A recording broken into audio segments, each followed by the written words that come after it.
Hi everyone, I'm Pranada Comtois, blogger at Little Ways of Being, and today I'm talking with Deborah Moffat, the author of Awaken the World: 108 Practices to Live a Divinely Inspired Life. Deborah has a syndicated column on BeliefNet, and she teaches at the Sophia Institute as well as other venues in US and Europe. Her work has appeared in numerous publications and has been broadcast globally by BBC World Services. She has spent over 15 years practicing meditation, working with dreams, and doing spiritual practices. Welcome, Deborah. Thank you. It's good to talk to you. It's great to be with you today. I wanted to tell you personally what a joy it was for me to read Awake in the World. As I read, I kept feeling like an older sister or a very dear friend was encouraging me and speaking to me and welcoming me to continue on my spiritual journey. And it was such a strong feeling. I just wanted to personally say thank you for that. Oh, thank you. That means it was doing what it was meant to do. Yeah, My, I really feel Awaken the World is an important contribution to what we have as books in the spiritual marketplace. And I sense a lot of people are going to deeply connect with it. It's so practical, so genuine, and so full of all different kinds of ways to enter into one's spirituality. But one of the things I wanted to ask you to start with is, why did you choose the title Awake in the World? I feel that the process of spiritual connection is one of awakening. We live in a world where things are mostly material, and we have a tendency to see with very materialistic eyes, which means we see only one aspect of things, only one level. And when we begin to go deeper and tune into the eyes of the heart, we begin to perceive that we are more than just our physical bodies, and that the person in front of us is more than their physical bodies. And I equate that to a process of awakening. And I'd like to go back to when I first started my journey, which was on the Riviera. I was living on the French Riviera. I was in a very comfortable situation. I had a sea view apartment, was working in international business, making lots of money. And all of that left me feeling empty rather than fulfilled. And as I tried to fill myself with more and more things, I just felt more and more empty. So there came a point in my life when I was there where I heard friends in the living room, or in the dining room, toasting, champagne. And I was in the kitchen preparing some things after one of my business travels, and I was standing there going, what's the point of all this? I mean, I'm traveling all over the world. Am I going to be making more money so I can buy more things? And, I just kept feeling more and more empty. And I felt why bother with all this? And I wanted to climb up on the windowsill and jump out, because it just seemed totally pointless to me. Wow. So that was my moment of despairing awakening, I think. It was my moment. That was my initial moment of big crisis, where I realized there's no point to just having a material-based life where, money isn't going to do it for me. Having things isn't going to do it. Relationships isn't going to do it. I have to find out what fulfills me and become whole within myself so that I can fully awaken to who I am. So in Awaken the World, are there two or three? I mean, I loved all of them. I was so impressed, all 108, and I adored your 109. What was that? It was the guiding bead. Embodied spirituality in the world. That really seems like the essence of your book, and how to embody spirituality while living a regular, ordinary life in the world, which we all have to do. So are there two or three top practices in Awaken the World that you feel are universal and important for everyone? That's really difficult, because I actually intentionally created the 108 practices, all of which I've done at different times in my life, to give people, everybody doesn't have the same path in, and we don't all use the same tools or need the same tools at the same time. So I find that they change, and people tell me as they read the book that they change. So sometimes, a young woman told me recently that she's been doing the Infinity practice, which is the one for helping with detachment and cutting the ties in relationships, not in any negative way, but in terms of moving on, letting go, releasing. And I said, that's what I'm doing right now as well, because I've been through some difficulties and have come back to that one. So it's kind of like cycling through. I guess for me, the ones that are always there are meditation, because I find that in order to stay connected with that inner essence that is the divine essence within us, meditation is essential. So every day, generally twice a day, I make space where I will sit and meditate. Same place, same time every day. So that's the key one for me. Working with dreams is another one. Dreams can open up all kinds of wisdom and provide information to us that is incredibly invaluable in terms of guiding us on the spiritual path. So for me, connecting with that inner guru, that I call the Sadguru, it's the inner teacher, is easily done through dreams. And so dreams are a second practice.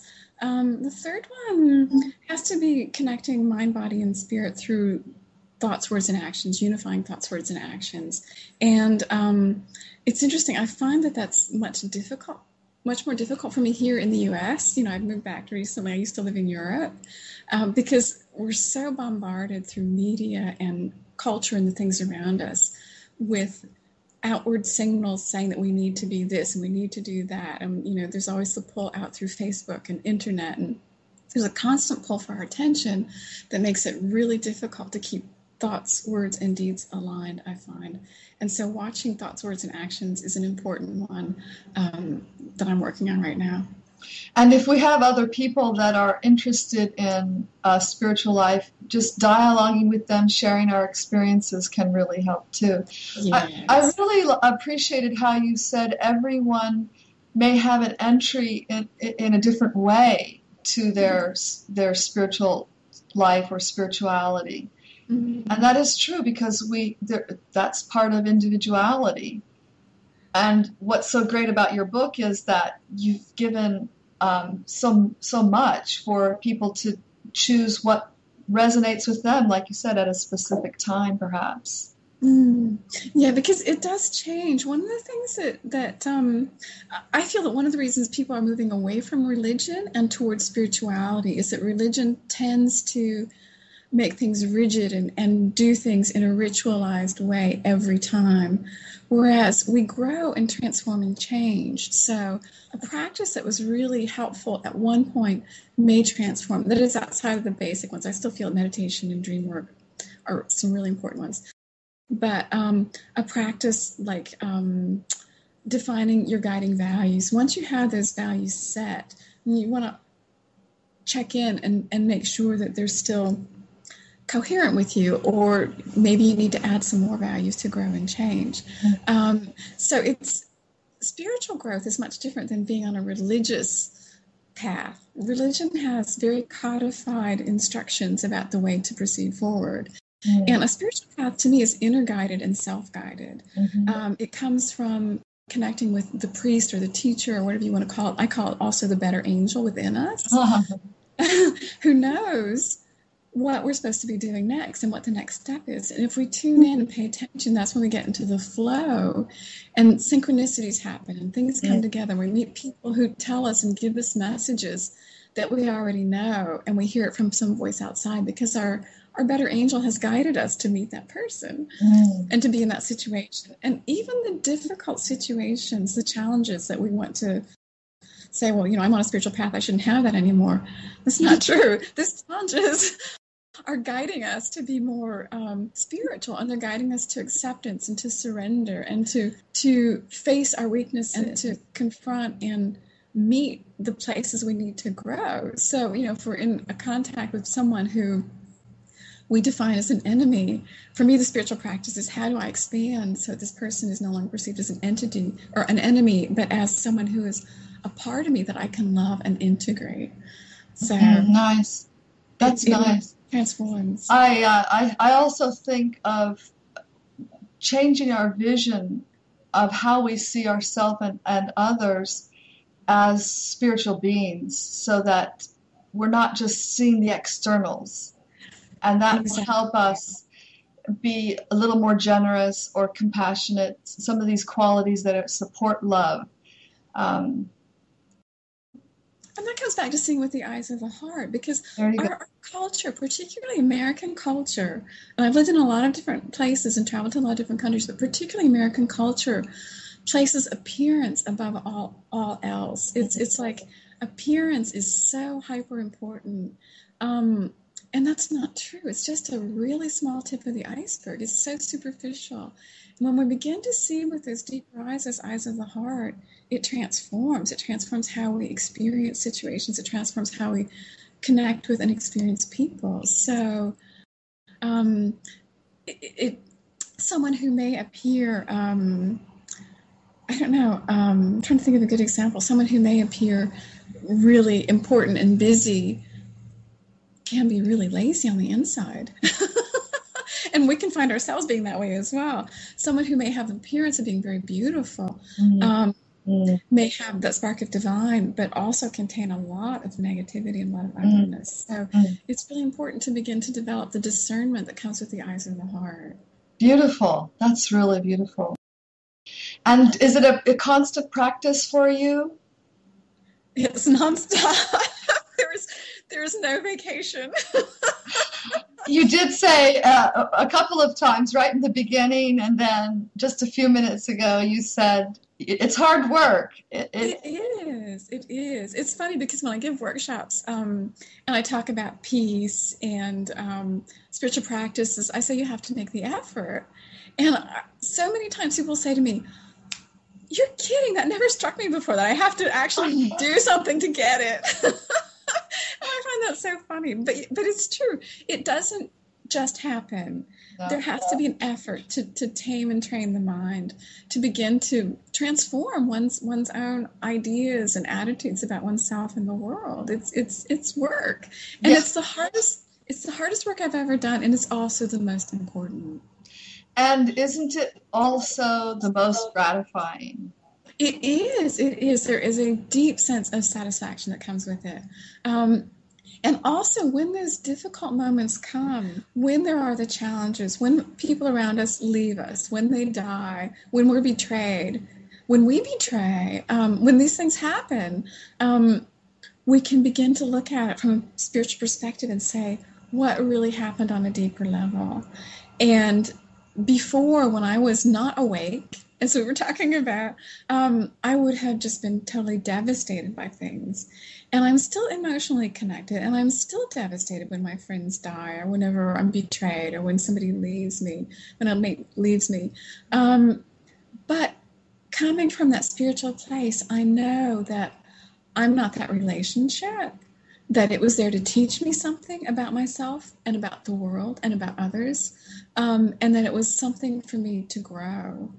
And so by coming at it from that approach, it completely transforms the way I live the experience. And so I may grieve, I may feel depressed sometime, but I don't stay there very long because I learn from it and move on. I really appreciate that you said, we're dealing with betrayals, and then you said, or our own betrayals. And I think that's part of being awake, is to admit that we are human and we make mistakes, and to own that. It's a very important part of the spiritual journey in my experience. So I really appreciated that. I think that represents, shows your own depth of your own spirituality and yourself as a person. That was beautiful. The hardest betrayal that we do is when we betray ourselves in spiritual practice, when we end up in a relationship where we're not being true to our authentic self, where we're not acting on our spiritual impulse. And it's really easy to do because we have a desire to want to please the other and to want to maintain a relationship, whether it's with a partner or in a family. And doing that and not betraying that spiritual self, that soul self, sometimes can be really challenging. And society can also bring us to want to betray ourselves. So it's an interesting practice. Yeah. It's true. We're not perfect. We have a lot I'm speaking for myself. I have a lot of work to do. I don't think anyone's exempt. And it is work, which I find I've never found people that said it didn't click for them, that spiritual life is work. So I find that very interesting in your teaching that you've encountered that. Because anything that we want to do, whether it is succeed in sports or in business or in an intellectual pursuit, requires quite a bit of focus. I'm sure for you, I think you speak 3 languages, right? You speak English, French, and Italian, I believe. Right. So obviously to learn French and Italian took some applying yourself. Yes. And using it, not just learning it. And we all know that with language, you can't just book learn it, you have to speak it and you have to practice it. And then it becomes part of you and learned. And do you find that's the nature of the spiritual practice? Absolutely. Absolutely. It's funny because I guess most of the books I read about spirituality didn't touch on that. It's like, suddenly you're illuminated.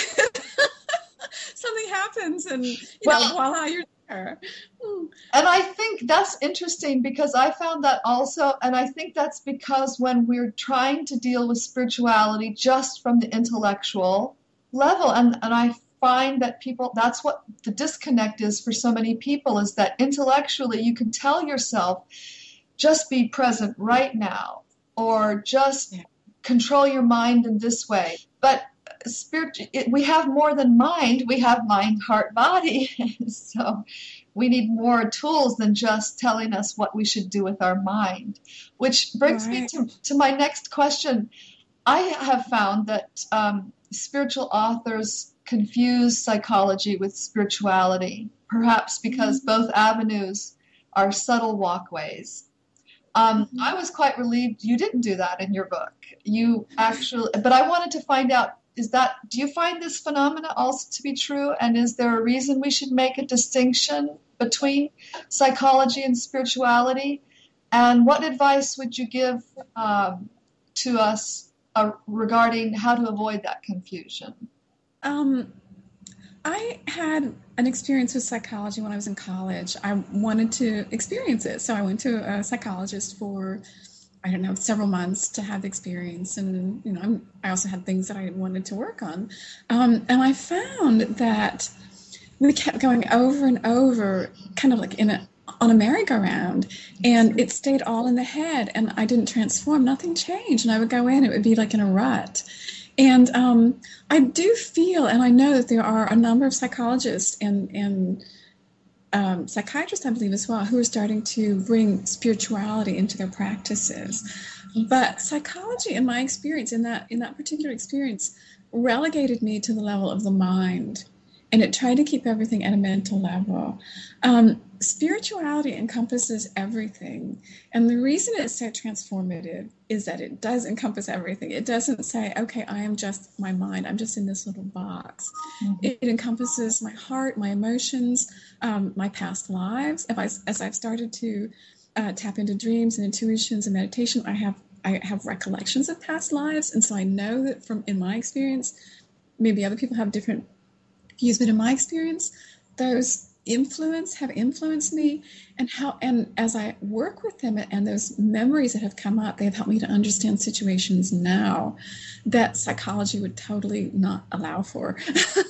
It would just dismiss it as a possibility in my understanding of it.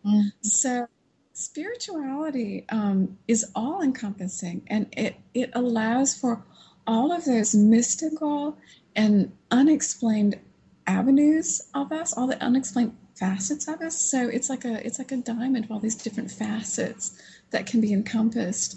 And to me, whenever we begin to tap into that inner source through meditation and dream work and doing the spiritual practices, we have our inner teacher, which is a part of us that wakes up, that tunes in as we tune in and says, okay, I will give you what you need to learn and grow. I will bring you in contact with the teachers, the books, the people, the situations you need to learn and grow. And it's a very dynamic and a very active and interactive experience, whereas psychology tends to keep us at the level of the mind, and the psychologist tends to be on the outside looking in, trying to give some sort of reference point. But to me, it was not very helpful. So this spiritual practice is a much deeper way of transforming. It's a way of transforming mind, emotions, illnesses, habits, everything, in my experience. But it's not something you want to embark on unless you're really ready to have your life turned upside down. In a good way. I mean, initially it can be really painful, but as you said earlier, the rewards are so profoundly important. You just reminded me something you wrote in your introduction. I just want to read. It's just 2 sentences, and it really struck me. The first 2 sentences. You said, "A few years ago, my successful materialistic life unraveled one thread at a time. I fell ill, my French husband moved out, and I lost my high-paying executive job. It was the best thing that ever happened to me." That it's true. I did not expect the 3rd sentence. It was the best thing that ever happened to me. It caught my attention. I thought, wow. Well, at the time, I didn't think that. I mean, at the time, it was really painful and difficult. And I wrote, and I continue about that in the introduction. But it really was. It has led me to out of that numbness and out of that preoccupation with appearance and materialistic gain into something that's much more deep and rewarding. You know, when you were actually living this life of external success, you were married, you were on the Riviera, you were married, you had an executive high-paying job, everything was going well, you're young, you're beautiful. What was the numbness? Just a hole in the heart kind of feeling? Or really when things fell apart, it triggered the question like, what is going on? Why am I doing this? Was it this? It was actually, there were 2 things. The big one was, I noticed that the more things that I had a beautiful apartment on the French Riviera with a sea view, French husband I wrote about, and I had beautiful things. I mean, oriental carpets and these beautiful crystal glasses and silver and, porcelain, all the beautiful things that you can want, beautiful antique French furniture. And the more that I had, the more I had a feeling of emptiness, and I would buy something to try to fill up that emptiness. And the more that I would do that, the less long time that feeling of being fulfilled would last. So, and it wasn't a real sense of fulfillment. It was like, you lust over some object and then get it, and then once you possess it, it's like, oh well, that didn't do it for me. There must be something else. The new car syndrome. Yeah. So there must be something else. So you go out and try to find something else, and it might be the same with a mate. That mate didn't work, so there must be some other mates. And there are valid situations where mates don't work, but the essential thing that I learned was that there was a sense that the spark in my heart was going to be extinguished, that I was going to become a zombie if I did not do something. So then it really is true. It's the best thing that happens to us if that voice, it's always there, but if we finally listen to it, we finally tune into it. And once we do, unless we choose to close off from it, it will always be there for us. Yeah. The challenge is, you have to shut off the TV. Yeah.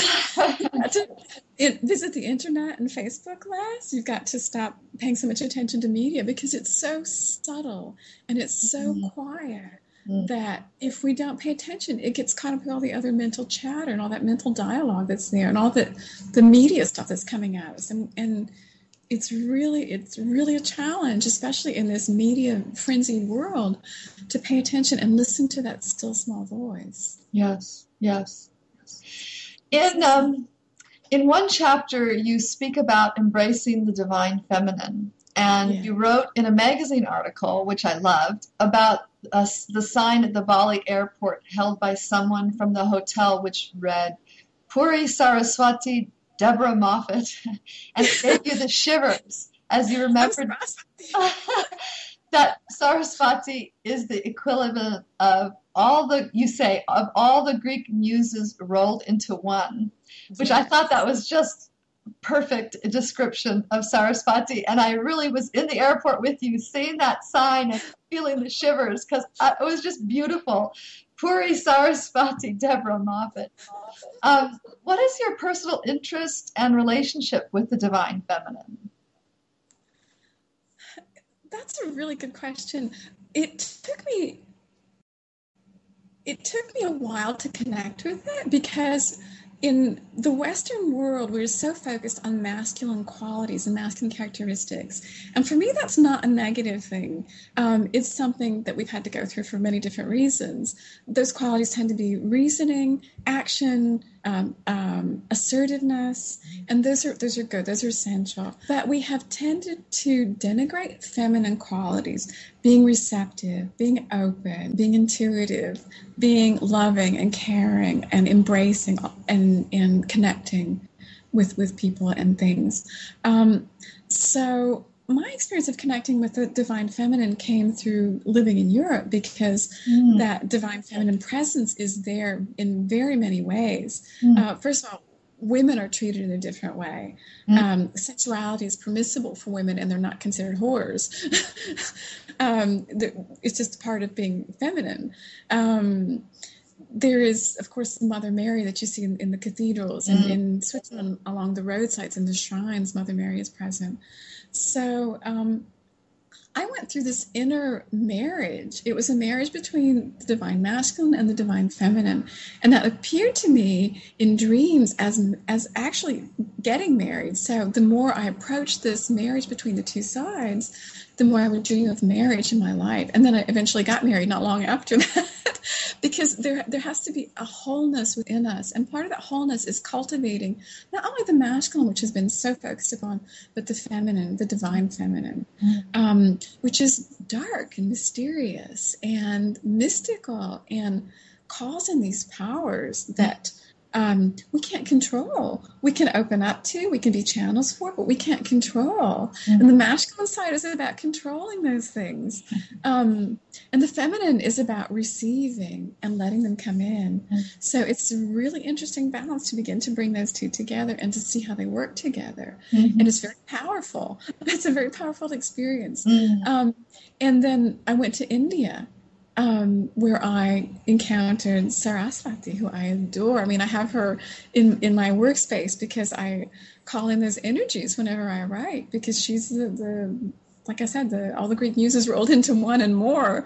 I have Kali. I love Kali. I was very confused by Kali whenever I first saw this crazed, monstrous goddess with a necklace of human heads, right? She's a little more masculine than feminine, Kali. But, I started connecting with Sri Ramakrishna, who I adore. Ramakrishna was a saint from I believe he died in the 1860s, who was at Benares, and he adored Kali, and his bhakti, his devotion was so inspiring to me. And in this goddess with the necklace of human heads, he saw this beautiful goddess, and he would see her play with him. And this has been my experience as well. This divine play, as you start to enter into it, it's not. It's so fun, and it's amazing and miraculous if you can get into the spirit of that. And then there's Shakti and Parvati. I love Parvati, and all of her penance and her fasting and the way she did these things to connect with Shiva and to invite in Shiva. And then there was the marriage, and then out of that marriage came Ganesha and Subramaniam, the Superman, the superhuman. It's just through the feminine divine, through these other cultures, it really opened up the deeper meanings to me of what that is and of that power within us, which is starting to come into our world now in more and more ways. And it's really fascinating and really beautiful. It's going to be such a journey that's coming for us. It is. Doesn't it feel that there is quite a shift happening globally on a number of levels? And I do think that the feminine qualities, we're going to see a resurgence or a stronger emergence of them, and very exciting to feel that in our lifetime we may see that and participate in it. And thanks to you as a representative of the Divine Feminine writing a book, here we have really beautiful spiritual women, and this is going to help other women become empowered to find their voice and find their femininity as you have. And bring the two together, bring it all together. One of the things I love to do is dance, and belly dance has been really fun, divine feminine thing, because the masculine view of religion / spirituality has been that the body, especially the female body, is negative. Yeah. And it's a detriment. And through embracing it just as it is. And I had a great belly dance teacher when I was in North Carolina, who I actually wrote about. Her name is Iona Wilson. And she was just so wonderful in terms of the way she taught us to embrace the body and just love it as it is and to move it, just move it, and to find joy in that. And that's part of the expression of the divine feminine, is finding joy in sensual pleasures and embracing the joy. And it's not denigrating and putting it down. So the masculine is saying, we need to control that. And the feminine is saying, no, embrace it. Do it in a measured, balanced way, but embrace it and appreciate it. Part of love is loving ourselves, and if we can't love our own bodies, then what does that say about where we are with opening our heart in love on the spiritual path? And it's not that we love our bodies, as you know, as a total, this is who we are, but with respect and honoring and not shying away, because most of our religious teachings have told us that to be female and to have a female body is undesirable and dangerous for men, and anyone who's serious spiritually will avoid, the female at all costs. Actually, not just in the West, but this is even in Eastern thought. It's you can find this. There's a difference between being narcissistic and embracing the body temple. The body is a temple, and it houses the soul, the spirit. It houses this wonderful divine energy that we are. And when we look at the body just as the body, then we limit ourselves to the physical world. And that's what media does. It says, you are only your appearance, and because you have a wrinkle or because you have a few extra pounds or whatever it says, you're not of value. That's what the media is trying to tell us. When you start to pursue spiritual practice, you appreciate the body as a temple of that divine essence, and it completely transforms the way that you view the material and physical world. Because and it's not just the body. Everything has a spiritual essence. Everything, every chair, every stone, every piece of food that you eat, everything has a spiritual essence. It's how we choose to perceive it. Yes. And how we choose to use it, isn't it? If we choose to use we may be surrounded by great wealth, but if we use that for furthering our spiritual good, others' spiritual good, and assisting others, then we're not going to be so entangled by it. But if we're just there to enjoy it and say we have these nice things, then, as you said, we'll feel numb. Now, you've explained how you were transformed through this life experience. Were you changed by writing the book, Awake in the World? It was a really scary experience, actually. It was Really? very scary. Yeah, it was it's funny. It was being naked. It was being spiritually naked for me. And I realized as I wrote it that I'm not somebody who talks a lot about spiritual practices to people around me. I do them. To me, it's more important to do them and be them rather than to talk about them. So some of my friends and some people around me were really surprised because they didn't know the that side of you. yeah, they didn't know I was coming from that place. And so I knew that whenever I wrote it, that it would transform some of my relationships. And I didn't know how it was going to transform my relationship with my parents. My parents came from a different religious background, and I grew up in that, but I expanded quite a lot to embrace all religions and see God as forms are many, God is one. I mean, that's the practice for me. So I didn't know how they were going to react to that, and I didn't know how. My husband had read the book, and as I was working on it, but that transformed my relationship with my parents. I was surprised. My father said, I had the feeling that an elder was speaking to me. Beautiful. And he was, my parents were so supportive. They were wonderful, which surprised me because I didn't know how open they would be to it. My husband, on the other hand, who knew this aspect of me, left. That was how it transformed my life. And which was not what I expected at all. So, you just never know what's going to happen. And so my practice has been just embrace it and just appreciate the transformations and learn the lessons from it. And, friends, it has brought new friends. It has brought new connections. I have people who have contacted me from China and Australia and Mexico and all these places around the world that I never would have expected, and people who connect with me locally here in Charleston where I'm at the moment. And it's just it's amazing. I feel like I don't feel like I am the doer. That's part of my spiritual practice, and I feel like one of Krishna's flutes where the breath comes through and I happen to be open enough and maybe clean or clear enough for it to come through me through the experience. But when people say this book transformed my life and it made a really big difference to me, that means it's something, it was worthwhile. That's very satisfying. It's fascinating that you felt that you had to become, not had to become, but that you felt that you were making yourself so vulnerable by writing the book. It's not that your personal life is intimately revealed or something, but I guess it is. That's a wrong statement. I guess it is, because this is very much who you are, your perception, your practices, and to share them and just put it out there. Yeah, I can see how